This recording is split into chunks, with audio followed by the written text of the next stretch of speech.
우리가 지금 이제 시가서들을 지금 이제 하나씩 보고 있습니다. 전도서 받고, 그 다음에 이제 잠언 받고, 우리 시편은 사실은 이제 조금 그냥 크게 제가 안 다루려고 하는데 남은 게 이제 아가서하고 욥기죠. 그럼 이제 욥기를 이제 한번 이제 오늘 같이 나눠 봅니다. 먼저 시험을 좀 이제 한 책을 책거리를 해야 되지 않겠습니까? 그래서 우리 약간 그 옆에 있는 분들하고 앞뒤 이렇게 조금 앉으셔가지고 시험 대신에 잠언서를 하면서 좀 생각나고 배우고 깨달았던 은혜를 잠깐 나누는 시간을 갖도록 하겠습니다. 한 주면 잠언이야지 그래도 지혜의 말씀인데 남아 있을 줄 믿습니다. 우리 잠깐 한번 한 5분 정도 그래도 이렇게 앞뒤에 좀 이렇게 가까이 옆에 가셔서 한번 그래도 잠언 그 말씀을 받았는데 그죠? 잘 한번 이렇게 생각해 보시면 쥐어짜면 또 생각납니다. 한번 좀 나눠 보세요. 우리 못 들었으면 이제 나눈 사람들한테 봐서 배우시고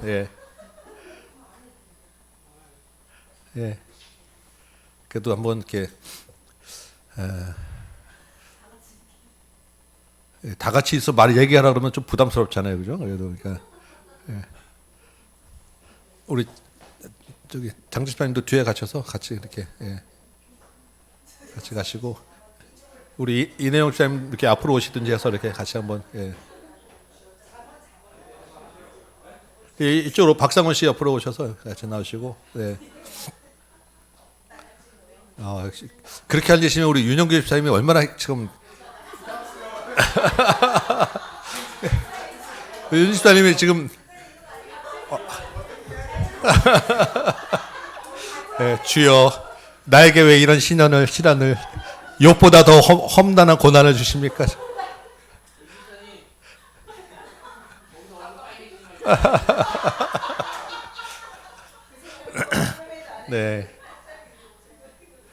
지금 몹시 당황스러운 윤 집사님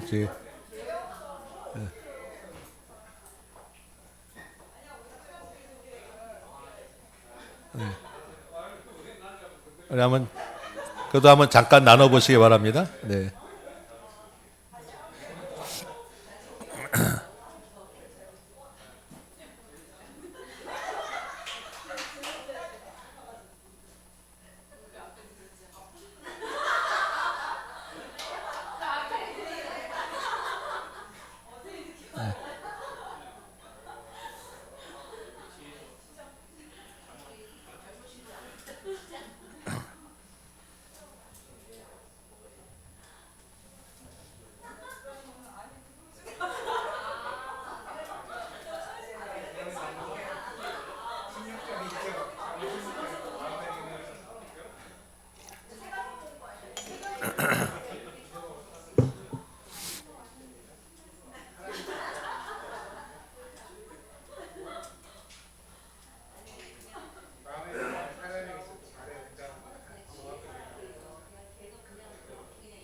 예, 이제 한 1, 2분 내에 마무리하세요. 예, 이제 잠원만 하면 안 되니까 이제 1, 2분 내에 마무리하시고.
자, 이제 마무리합시다. 네, 이제 자리로 하시고, 예, 네, 저를 보시기 바랍니다. 이제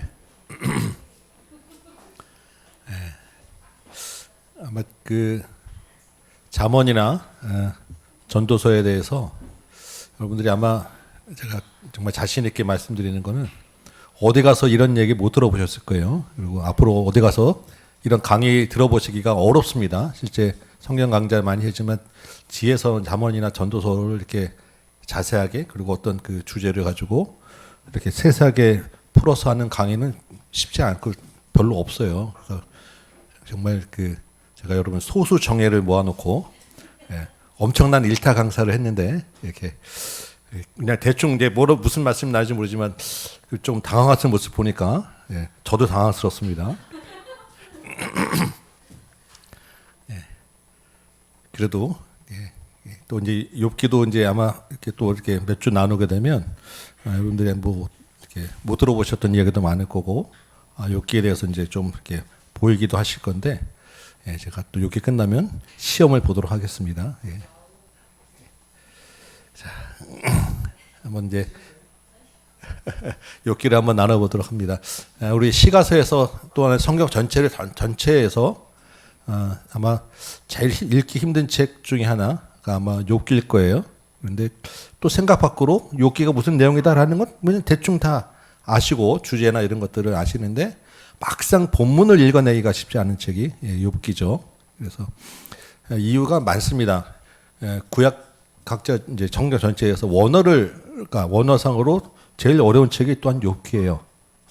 해석상이 제일 어려운 책이. 왜냐하면 아마도 제일 그 오래된 책, 제일 오래전에 기록된 책이 욥기일 것이다라고 이제 생각을 하고요. 그래서 그 말 자체가 굉장히 고어로 돼 있고 우리는 그냥 욥기를 이렇게 좀 대화 뭐 이렇게 보지만 실제로는 욥기가 시입니다. 시. 그 대부분 본문이다. 그러니까 이게 압축되어 있는 단어들로 사용되고 잘 쓰지도 않는 책 그 단어로 옛날에 썼던 책 우리도 옛날 그 국어 시간에 고전 문학 그 고전 시 보면 다르잖아요. 우리 같은 말인데도 다르고 번역도 어렵고 해석도 어렵고 욥기가 그런 책이에요. 그래서 성경상으로도 이제 원래 그 번역할 때는 그 단어가 다른 본문에 어떻게 쓰여 있는지를 보면서 이제 이 문맥의 의미를 파악하는데 욥기에는 욥기에만 나오고 다른 데 안 나오는 단어들이 너무 많아요. 그러니까 원어상으로. 그러니까 이게 정확하게 무슨 의미인지를 해석하는 자체가 어려운 책이어서 그걸 다시 번역하고 또 영어로 된 걸 우리말로 번역하고 하다 보니까 너무너무 사실 욥기는 좀 어려워요. 근데 그런 자체도 어려운데 그 말 자체 계속해서 이제 대화로 주고받는 자체도 도대체 이게 우리가 일단 욥과 친구들이라는 대조는 아닌데 그 말이 그 말 같고 욥이 말이 옳은 것인지 욥의 친구의 말이 옳은 것인지 욥의 친구의 말들이 욥은 친구들은 일단 전체적으로 틀렸다라고 일단 전체 문맥상 얘기를 하니까 그러면 왜 틀렸는지 이에 대한 분별이 사실 좀 쉽지 않아요. 왜냐하면 다 맞는 말 같거든 사실. 그래서 욥기를 본문을 이제 해석하기 어려워요. 이제 욥기를 전체적으로 우리가 쭉 볼 텐데 사실 그래서 욥기를 잠언이나 전도서 읽었던 것처럼 1장부터 제가 한 장씩 이렇게 세세하게 풀어서는 어렵습니다. 그렇게 할 수가 없고, 그런데 저하고 여러분 다 이제 욥기에 늪에 빠져가지고 이제 그 길을 읽기 때문에 전체적인 흐름과 주제를 가지고, 그리고 이제 그런 그 본문을 무슨 기준으로 해석할 건지에 대한 기존 틀들을 좀 이렇게 제시를 해드리려고 해요. 전체적인 그런 개관으로 일단. 그래서 욥기 일단 전체 뭐 우리 첫 시간이니까 오늘은 또 뭐 뒤에 시간도 있어서 이렇게 많은 얘기를 하지 않고 간단하게 개관하고 욥기를 해석하는 한 틀 중에 하나를 좀 설명을 드리려고 합니다. 욥기는 일단은 뭐 이렇게 다른 책보다는 이런 저자나 배경이나 이런 게 별로 중요하지 않아요. 아직 저자도 알 수 없고, 대강 우리가 추정하는 것은 대강 이게 한 BC 2000년 정도 전에 쓰여진 책일 것이다. 그리고 그 시대를 배경으로 하는 것이다. 라고 하면 그 시대가 족장 시대예요. 그러니까 대부분 아브라함 시대. 예. 근데 1장의 1절에 보면 욥이 지금 어디 땅에 살았냐 하면 우수 땅에 살았다라고 합니다. 이제 우수가 어디냐부터가 일단 그 정확하지는 않은데, 일단 이스라엘 땅 가나안 땅은 아니에요. 그러니까 이방 땅에 속한 사람이고, 욥이라는 사람도 이방 사람일 것이다. 당연히 생각을 합니다. 그러면 구약은 누굴 중심으로 합니까? 아브라함 중심으로 한 이스라엘 아브라함 자손, 이스라엘 족속을 중심으로 하나님이 이야기하는 책인데, 욥은 이방 땅의 이방 사람인데, 그 이방 땅 이방 사람의 이야기 가운데 하나님의 주권이 있고 하나님이 행하시는 일이 있다라는 거예요. 그럼 우리가 아브라함을 생각하면 뭐가 있습니까? 아브라함과 맺은 언약이 있죠. 아브라함과 맺은 언약이 뭐예요? 내 자손이 모래같이 많을 것이고 온 땅에 하나님의 영광 받으실 거다, 이거잖아요. 그럼 그게 나중에 우리는 일단 예수님이 오셔서 이제 그때 실현 될 거라고 우리가 생각, 이제 우리가 그렇게 쭉 이제 이어져 왔잖아요. 근데 욥기를 딱 들여다 보면 하나님이 이미 그 언약을 실행하고 계시는구나. 구약 시대에도 이방 땅이라고 해서, 이방인이라고 해서 하나님이 내버려 두지 않으셨구나.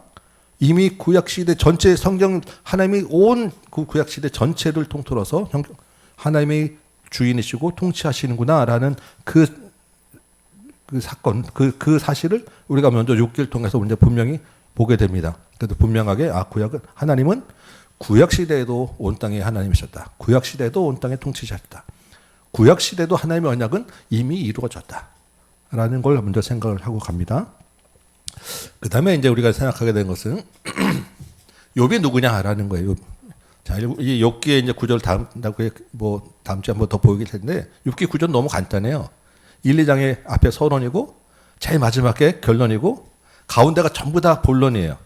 그죠? 그 가운데 전체 3장부터 41장까지 다 본론이 그냥 첫 번째 내용, 두 번째 내용, 세 번째다 이것만 있을 뿐인데 내용은 다 똑같은 거 반복이에요.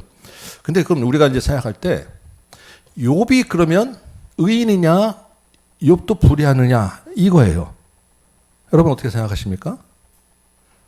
이게 헷갈리죠. 일단 처음 서론의 시작을 어떻게 시작합니까? 1장에서 욥은 하나님께 인정받는 의인이었어요. 거의 완전하고, 1장 1절에 보니까 온전하고 정직하여 하나님을 경외하며 악에서 떠난 자라. 구약에서 이 정도 인정과 칭송받는 사람은 거의 드문 사람입니다. 아주 완벽하다고 할 정도로 하나님 앞에 의인으로, 그게 1장에서 2장에서 반복해서 하나님이 인정해 주신 게 서론이에요. 맞습니까? 그러면 뒤에 이제 얘기하다 보면, 우리가 욥기 본론을 보다 보면 욥이 어떻게 합니까? 원망도 하는 것 같고 불평도 하는 것 같고 하나님이 어디 계시냐고, 하나님이 불의하십니까? 막 이제 이런 얘기 하거든요.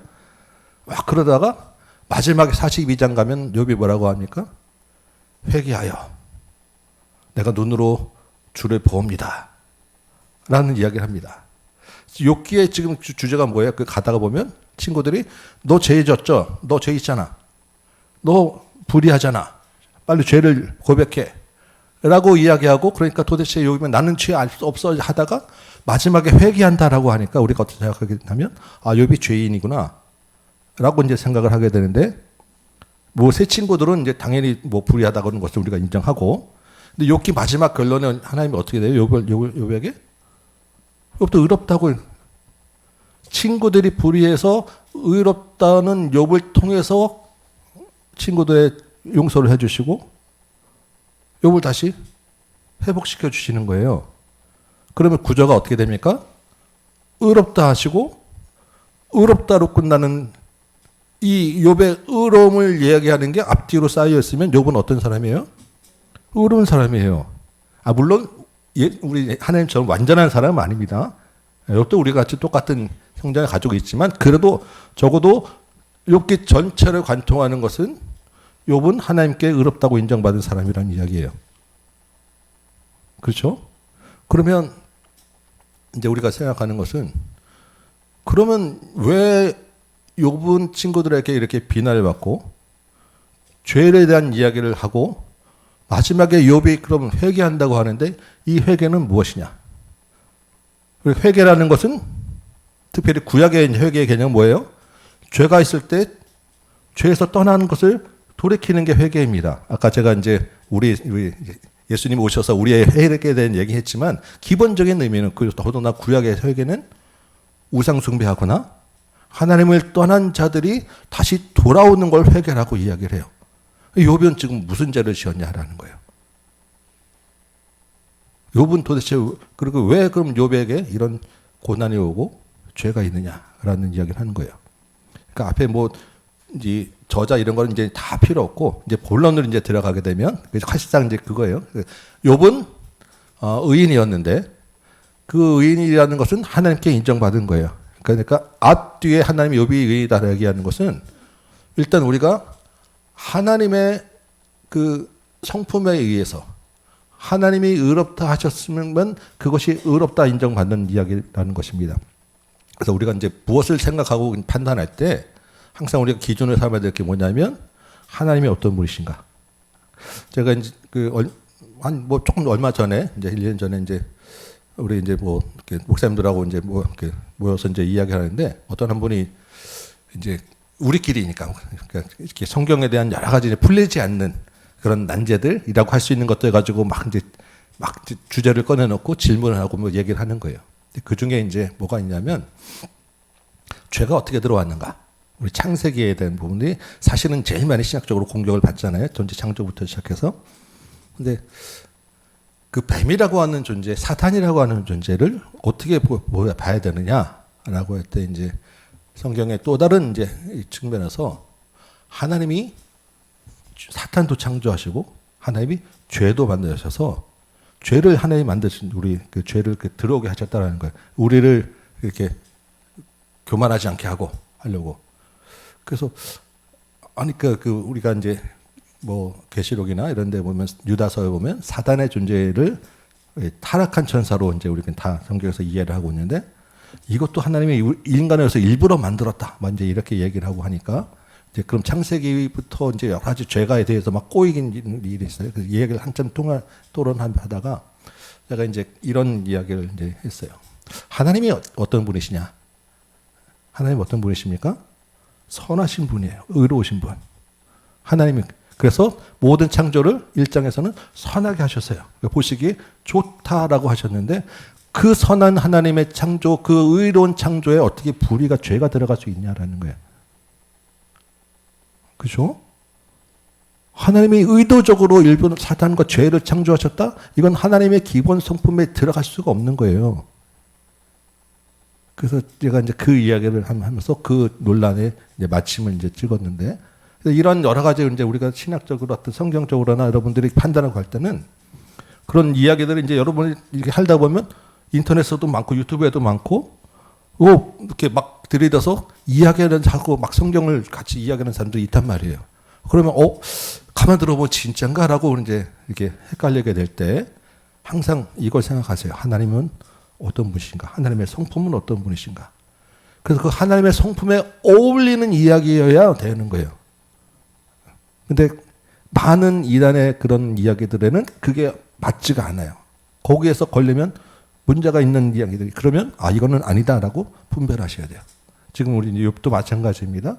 욥이 어떤 사람이냐 사실은 뭐 욥이 뭐 그게 중요하진 않겠지만 그래도 성경 전체에서 욥에 대해서 지금 이야기할 때 하나님이 지금 욥기를 통해서 이야기하고 있는 것은 욥이 죄를 지었기 때문에 욥이 회개해야 된다. 그래서 고난이 왔다라는 이야기가 아니다라는 거예요.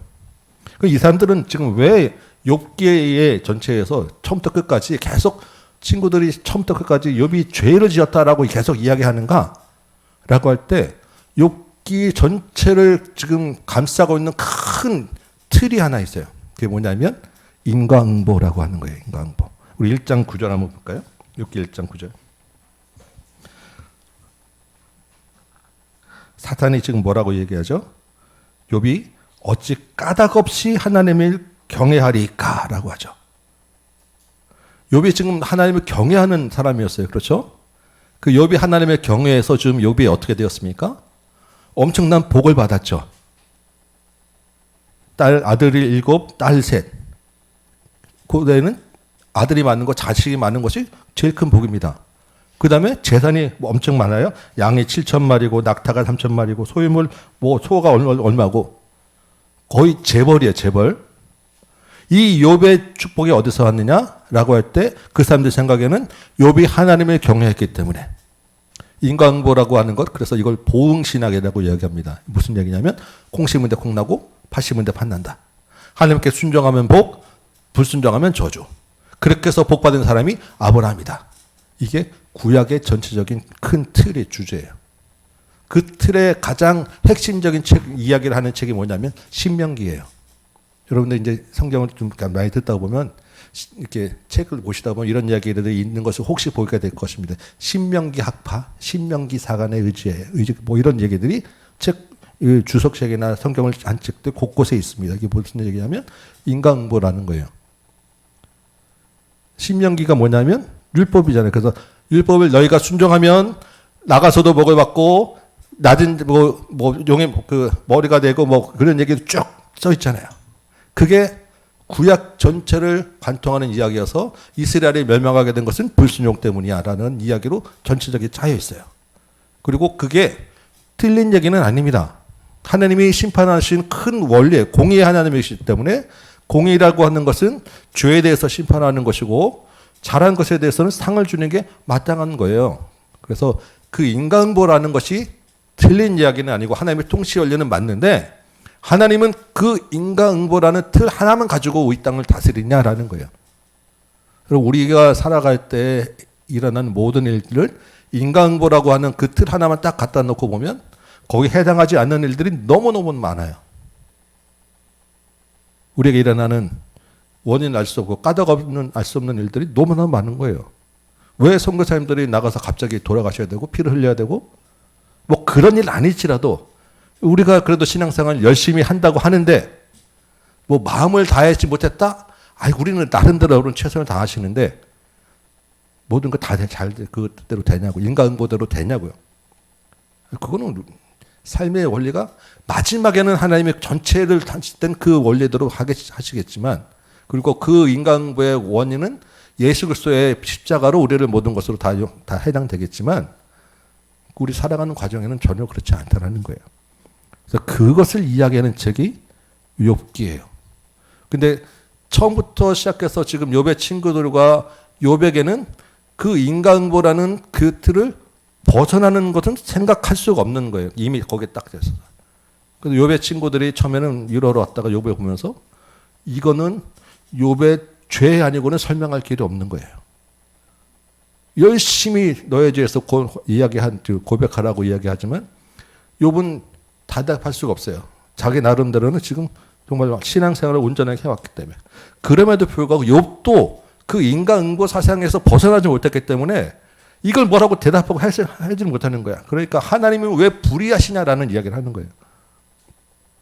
그거는 죄가 아니고 무지예요.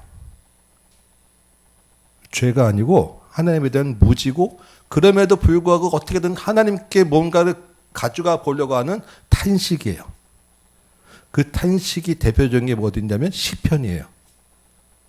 여러분 시편을 보다 보면 시편 저자들이 온갖 험한 얘기를 하나님께 막 하는 시편 보지 않겠습니까? 그런데 그 탄식시들에 이제 보면 앞뒤로는 하나님 왜 이렇습니까? 언제까지입니까? 하나님이 도대체 계십니까? 라고 하는데 가운데 항상 뭐가 있으면 나는 하나님을 예배합니다. 라고 하는 말이 있어요. 그게 전형적인 탄식시인데 그 탄식시의 구조가 어디냐면 욥기에서 욥이 하는 이야기가 그 전체가 그렇게 구조로 되어 있다는 거예요. 그러니까 욥기는 욥이 하나님에 대해서 불의하다고 불평하는 게 아니라 욥이 아직 하나님을 알지 못하는 가운데 있지만 모욕의 무지한 가운데 있지만 그럼에도 불구하고 그 인간고라는 틀을 벗어나지 못하는 가운데 있지만 하나님께 쏟아내고 탄식하는 하나님에 대한 예배의 내용들이 욥의 이야기입니다. 그래서 그 마지막에 그것을 깨트리고 나니까 마지막 고백이 욥기 마지막 42장에 있는 이야기가 나오는 거예요.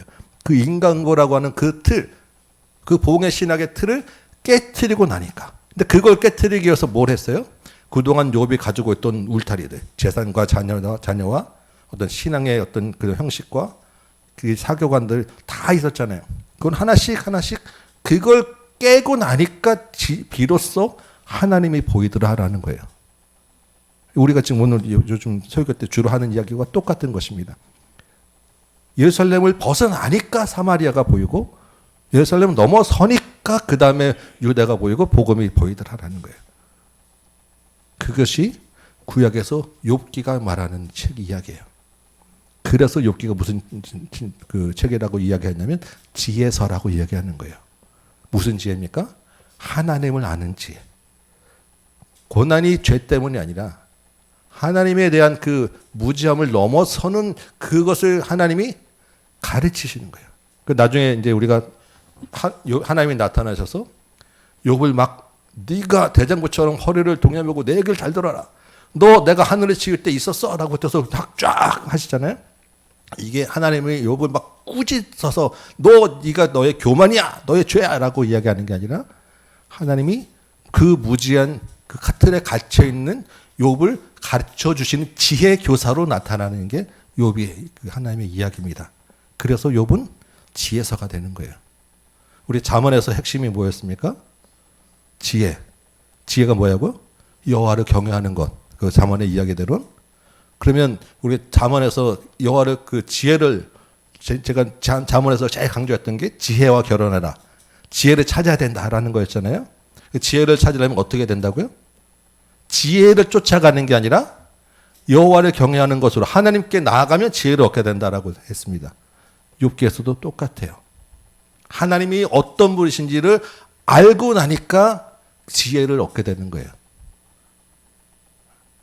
그래서 그 이야기를 이제 오늘 첫 번째 잠깐 이제 해드리면 이 이야기는 이제 제 구약에 이제 지도교수였던 장세윤 교수님이라고 계세요. 지금 합동신학대학교에 있는데 우리 교회도 예전에 한번 와셔서 요나서 강의하셨던 거 기억나시죠?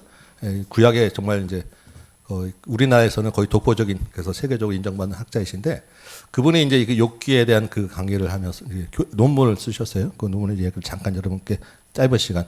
우리 지난 금요기도회 때 제가 이제 설교했던 주제가 거의 같은 내용입니다. 근데 많이들 안 오셨기 때문에 그리고 이제 한 3년 전쯤에 한번 특강을 했었는데 뭐 지난주 잠언도 다 잊어버리셨던 분이시기 때문에 새로운 이야기를 들으실 줄 알고 한번 봅시다. 42장을 한번 봅시다. 욥기 42장. 자, 욥의 친구들이 욥에게 너희 죄를 그렇게 회개하라고 하는데 그럼 과연 욥은 무슨 죄를 지었는가? 회개라고 하는 것이 무엇인가? 라는 이야기예요. 욥기 42장 6절 보면 내가 스스로 거두어들이고 티끌과 죄 가운데서 회개하나이다. 이게 욥의 마지막 말이잖아요. 그럼 이 회개는 도대체 무엇을 의미하느냐? 욥의 죄는 무엇을 의미하냐라고 할 때 38장을 보시기 바랍니다.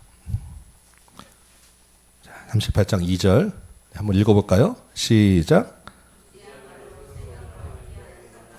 네, 하나님이 나타나셔서 첫 마디가 이거예요.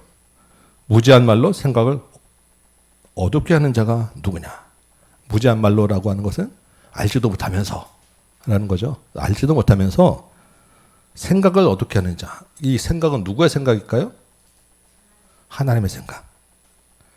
하나님의 생각. 그러면 하나님의 생각은 뭐라고 우리가 다른 말로 하면 하나님의 뜻, 계획, 하나님의 본심 뭐 이런 의미겠죠. 하나님의 계획과 섭리를 어둡게 하는 자, 가리는 자, 헷갈리게 하는 자, 잘 깨닫지도 알지도 못하는 자가 누구냐? 누구라는 거예요? 욥이겠죠. 자, 그러면 이제 42장으로 다시 한번 볼까요? 이거 38장을 이렇게 딱 표시해 놓고 42장에 이제 욥이 이제 이걸로 시작해서 38장, 39장, 40장 하나님이 계속해서 막 계속 질문을 퍼부어대시는 거예요. 그 질문이 뭐냐면 그 욥에게 대답을 요구하는 게 아니라 나는 이런 존재야 라고 가르쳐 주시는 거예요. 나는 창조 이전부터 있던 존재야. 모든 것보다 더 위에 있는 존재야. 나는 가장 강한 존재야. 이런 것을 쫙 설명을 하시고 나서 욥이 하는 고백이 뭐냐면 3절이에요. 자, 3절 한번 읽어볼까요? 시작. 네, 여기까지. 자, 요 말하고 우리 38장 2절하고 여러분 한번 비교를 해보시기 바랍니다. 하나님이 무지한 말로 생각을 어둡게 하는 자가 누구냐라고 했더니 욥이 뭐라고요? 무지한 말로 이치를 가린 자가 접니다라고 이야기하는 거예요. 지금 이 말이 다른 단어겠습니까? 똑같은 단어겠습니까? 완전히 똑같은 단어예요. 근데 여기서 달라진 게 뭐가 있어요? 생각과 이치라고 하는 말이 달라졌어요. 우리말 이제 이 번역경들은 아직까지 이제 이걸 다 우리가 다 이렇게 감당하지 못하니까. 그럼 생각과 이치라고 하는 단어의 원 단어가 같은 단어겠어요? 다른 단어겠어요? 같은 단어예요. 그럼 똑같이 그냥 차라리 그냥 이치든 생각이든 같이 통일시켜줬으면 우리가 좀 낫을 텐데 이게 생각하고 이치 잘 쓰지도 않는 단어들을 갖다 놓고 보니까 도대체 이게 이제 연결이 안 되는 거예요. 하나님은 지금 이 성경은 똑같은 말로 이야기하고 있습니다. 그러면 핵심이 뭐냐면 생각과 이치라고 하는 단어가 무슨 단어냐라는 거예요. 무슨 뜻이냐는 거예요. 그래서 거기에 따라서 지금 욥의 회개라고 하는 말이 무슨 뜻이냐가 또 달라지는 것입니다. 지금 요 앞에서 3장부터 37장까지 욥과 친구들이 했던 모든 대화는 하나님의 이치 생각을 어둡게 한 이야기였어요. 왜냐하면 하나님이 누군지 모르기 때문에 인과응보라고 하는 그 자기들의 가지고 있는 틀에 갖다 놓고 이야기를 했기 때문에 하나님의 생각과 이치와 완전히 다른 이야기를 계속하고 있어서 가르는 자였다라는 것입니다. 그래서 그것을 깨닫게 하고 나니까 38장부터 하나님이 쭉 이야기하셔서 나는 이런 존재라고 이야기를 하니까 아 드디어 하나님이 이런 분이셨군요 라고 깨달은 것이 욥이었어요. 그러니까 하나님의 본뜻, 하나님의 원래 계획, 하나님이라는 원래의 존재는 이 그런 갇혀있는 존재가 아니다라는 것을 깨닫고 나서 그렇죠? 하나님의 본뜻을 깨닫고 나서 6절에 그러니까 내가 스스로 거두어드립니다. 내가 여태까지 하나님 모르고 한 이야기 내가 다시 다 취소하겠습니다. 그리고 나서 하는 얘기가 티끌과 제 가운데서 회개합니다 라고 하는 거예요. 그러면 이 회개라고 하는 뭐라면 이제 무슨 뜻 말이겠어요? 이 회개라고 하는 이제 그 단어를 이제 살펴보면 이게 이제 뭐 히브리어 원래 단어로는 나함이라고 하는 단어입니다. 이 나함이라고 하는 말이 어디에 쓰였냐면 욥기 2장 11절 한번 볼까요?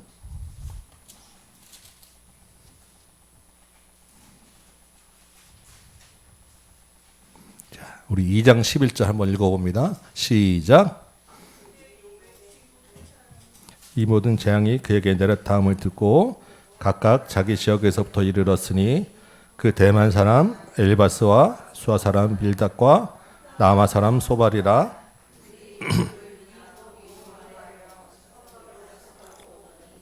네, 이 11절에 이 방금 그 42장 6절에 있던 회개하고 똑같은 말이 들어있습니다. 무슨 단어일까요? 예, 금요기도에 나오신 분, 네, 뭐라고 가르쳐드렸죠? 위로. 새 친구들이 와서 위로하러 왔다라고 하는 그 위로라고 하는 말이 방금 이야기해드린 히브리어 나함이에요. 그럼 역시 2장 11절에서는 위로라고 번역했는데 왜 42장 6절에서는 회개라고 번역을 했냐고요.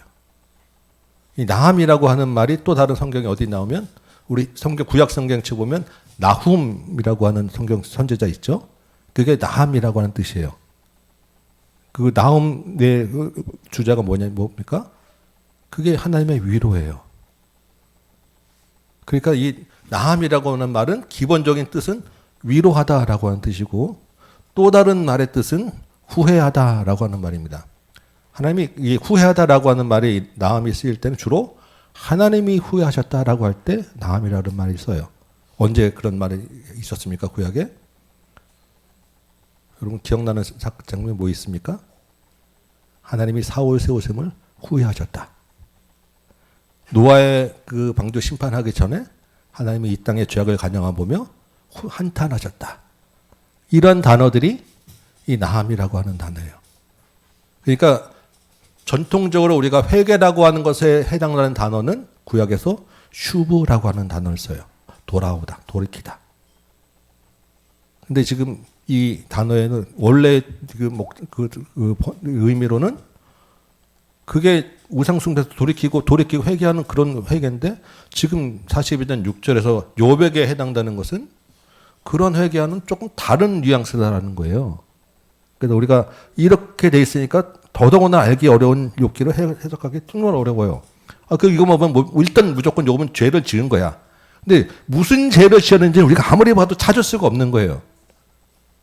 그래서 이 42장 6절은 문맥상으로 볼 때 거두어 드린다고 하고 같은 의미가 회개라고 하는 말이 그냥 같은 의미 쓴 거예요. 그럼 무슨 말이겠어요? 내 생각을 바꾸게 되었습니다. 내가 이제 하나님이 누구신지를 알고 나서 내가 하나님을 바라보던 이 틀을 버리게 되었습니다.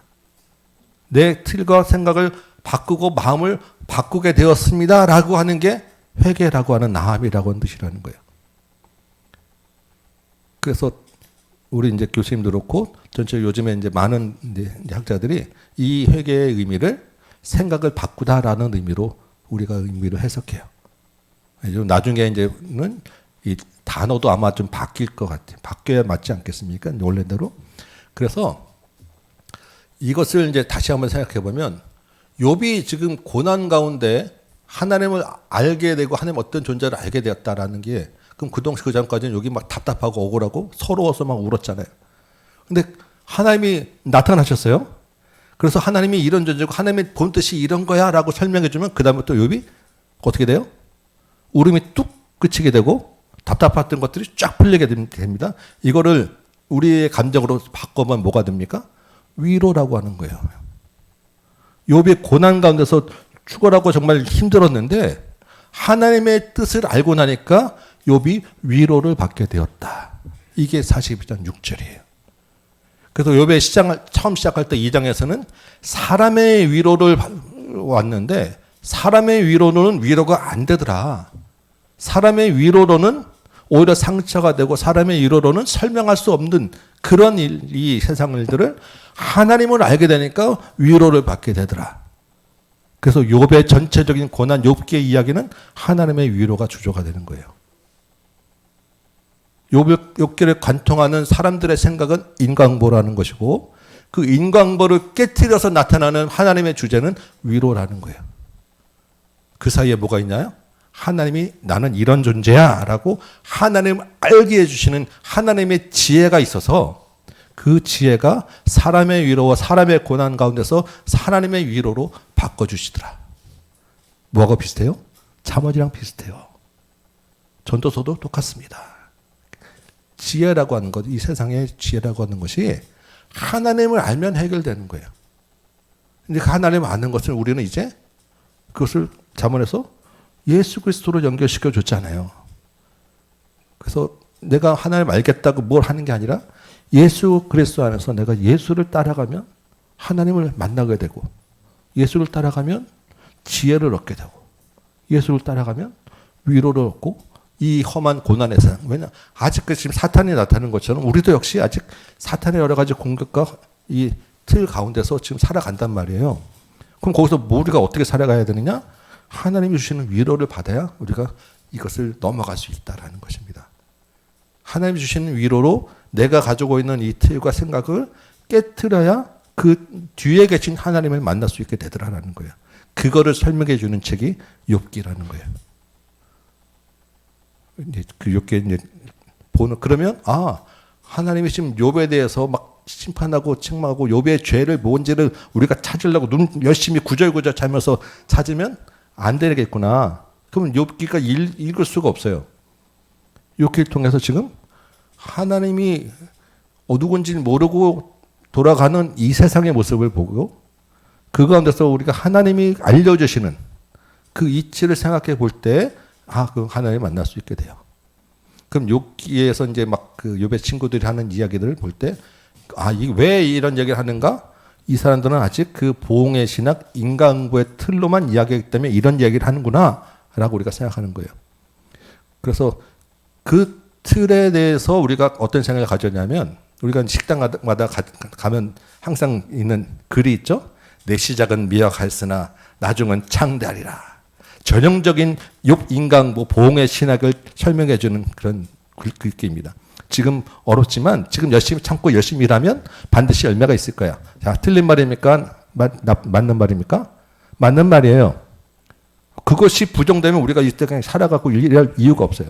하나님이 그것을 인정해 주신 말입니다. 근데 우리는 이제 그래도 많이 들은 게 있으니까 저거는 욥의 친구들이 한 말이니까 저거는 틀린 말이야 라고 시작해서 보면 우리가 이 땅에서 만나면 하나도 건질 게 없어요.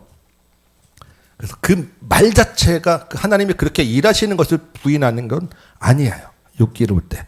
욥의 친구들을 이야기해 볼 때 그러면 욥의 친구들 이야기는 그러한 보응의 신학과 사탄이 주는 말이 막 섞여 있어서 좀 구별해야 되는데, 기본적으로 이게 하나님 그 맞는 말이다 같다 하면 어떻게 생각하시냐면, 맞는 말도 상황에 다르게 적용하면 그 말은 틀린 말이 되는 거예요. 이해되십니까? 우리가 아무리 맞는 말이라도 우리가 할 때도 그것 완전히 다른 상황에다 갖다 붙여서 막 이야기를 하면 그 말이 맞냐고요? 아니잖아요. 그러니까 욥기에도 똑같아요. 지금 하나님을 모르고 갖다 붙이는 말이기 때문에 욥기 안에서 그게 틀린 말이 되는 거예요. 그래서 그것을 욥기 보면서 이건 틀린 말이야. 이건 나에게 은혜되지 않나 이렇게 보지 마시고 그 문맥이 아니라 그 상황으로 보시면서 이해를 해야 욥기가 넘어가는 거예요. 지금 욥의 친구들이 아직도 하나님을 모르고 이야기를 하는구나 라고 그것을 이제 그 상황에 잘못 적용한 것들을 보시면서 상황적인 이야기로 문맥의 흐름 내가지고 이해하셔야지, 한 구절을 이거는 욥의 친구들이 했는데 틀린 말인데 왜 틀렸지? 하면 이해가 안 됩니다. 그래서 이제 다음 시간에 그 욥의 친구들이 틀린 이야기를 왜 틀렸는지에 대한 그 기준 하나 내가 여러분들 잘 보지 못했던 하나를 제가 설명을 드릴 거예요. 그걸 생각하면 더 잘 이해가 됩니다. 그거는 지금 이야기하면 다음 주에 할 말이 없기 때문에 제가 다음 주에 한번 그거는 다음 주에 빠지시면 절대 안 돼요. 아주 중요한 이야기를 할 거기 때문에. 그렇게 이제 생각하시고 이해를 하시면 욥기를 읽는데 훨씬 더 도움이 되실 거예요. 그래서 욥기 전체적으로 중요한 것은 인과응보의 사상으로 되어 있다. 근데 하나님은 그것을 뛰어넘는 분이라는 것을 알려주는 지혜의 책이다. 욥이 그것을 깨닫고 하나님이 누군지를 깨닫고 나서 그것으로 위로를 받았다. 요 큰 틀을 여러분 기억하시고, 하나님은 그 욥에 대해서 일단 기본적으로는 인정해 주고 의롭다는 것을 전제로 이야기한다라는 것을 가지고 나서 욥기를 읽으시기 바래요. 그래서 이렇게 이제 다음 주에 읽을 수 있는 데까지 한번 읽어보시기 바랍니다. 그래야 그래도 저하고 이야기 되니까 새롭게 한번 들어가지고, 특별히 그 앞에 부분 한 4장이 제일 중요해요. 내가 읽으라고 하는 부분 4장, 28장 꼭 읽으셔야 돼요. 4장, 28장 그리고 38장에서 42장 꼭 읽으셔야 됩니다. 4장, 28장, 38장에서 42장 꼭 읽으셔야 돼요. 그래야 특별히 4장을 좀 많이 읽으시면 다음 주에 4장에 있는 이야기 좀 할 거니까 읽으시고, 오늘 한 이야기는 38장에서 42장 마지막 결론에 해당되는 이야기니까 한번 다시 읽어보시고, 가급적이면 금요기도의 영상을 보시면서 그 주제로 한 설교를 한번 들어보시면 여러분들에게 위로가 되실 것입니다. 네. 오늘 제가 2시까지 끝내려고 했는데 조금 오버했는데, 여러분 잠언 나누시라고 늦는 것 때문에 늦어졌다, 저는 이렇게 핑계를 댑니다. 네. 자, 기도하고 마치도록 하겠습니다. 아버지 하나님, 오늘도 우리에게 은혜를 주시고 하나님의 지혜를 알게 계시니 감사합니다. 하나님의 지혜, 우리가 하나님에 대한 무지함으로 원망하고 불평하며 고난 가운데서 눈물을 흘렸사온데, 이제 하나님의 주신 지혜가 있사오니 하나님을 알고 하나님을 의지하고 하나님으로 위로를 받게 하여 주옵소서. 예수님의 이름으로 기도합니다. 아멘. 네.